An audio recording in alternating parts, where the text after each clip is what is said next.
आता अचानक का होईना नवऱ्याला गिफ्ट द्यायचं तर ठरवलं होतं, पण त्याचा हा पचका होणार हे माहीतच होतं. काय तर सांगतेच, पण त्याआधी इथे ना मी आज कपाट आवरायला घेतलं होतं आणि रिकामा कपाट बघून प्रियांचं इथं चालू होतं, की मला लपंडाव खेळायचंय म्हणून. म्हणलं जाय बाबा हे तुटून जाईल, राहू दे कसं तरी आणलंय तर. कसंबसं करून त्याला थोडंसं लाडीगोडी लावून काढून दिला आणि त्याच्यानंतर मग इकडे कपाट जे आहे ते आवरायला घेतलं. पटापट सगळे कपडे काढून घेतले, साड्या वगैरे इथे व्यवस्थित लावून घेतल्या आणि एवढ्यावरच काही होणार नव्हतं, कारण की बेडरूमचा थोडासा लुक चेंज केला मी. कपाटाची जी जागा आहे ना ती बदलली. तसं त्याच्याबद्दलचा डिटेल व्हिडिओ मी चॅनलवरती अपलोड केला, ज्याच्यामध्ये माझ्या काही लग्नाच्या गोष्टी शेअर केल्यात, काही आणखीन दुसऱ्या पण गोष्टी शेअर केल्यात आणि कपाटाचं ऑर्गनायझेशन पण दाखवलं आणि फुल ऑल ओव्हर जे बेडरूमचं लुक आहे ते पण दाखवले. त्याला दोन्ही साईडचे कपडे जे आहेत ते लावून झाले. त्याच्यानंतर हे जे गिफ्ट आहे मी यांच्यासाठी मागवलं होतं. काही स्पेशल नव्हतं बर्थडे वगैरे, पण असंच मागवलेलं मी. अगोदरची जी स्मार्ट वॉच होती ना ती त्यांना एवढी नाही आवडली, त्याच्यामुळे ही अशी पाहिजे होती त्यांना, पण त्यांना ना कलर नाही आवडलायचा आणि थोडीशी मोठी पण होत होती. मग काही रिटर्न करावी लागली आणि लगेच ती रिटर्न पण झाली नाही. त्याला काय प्रॉब्लेम आला काय माहिती.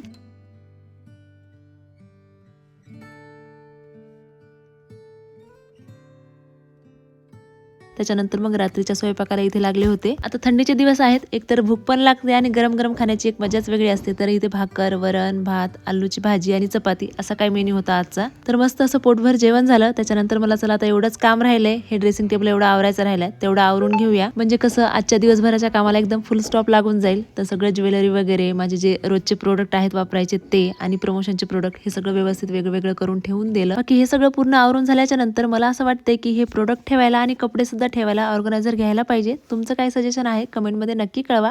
आवडला असेल व्हिडिओ तर लाईक करा. बाय.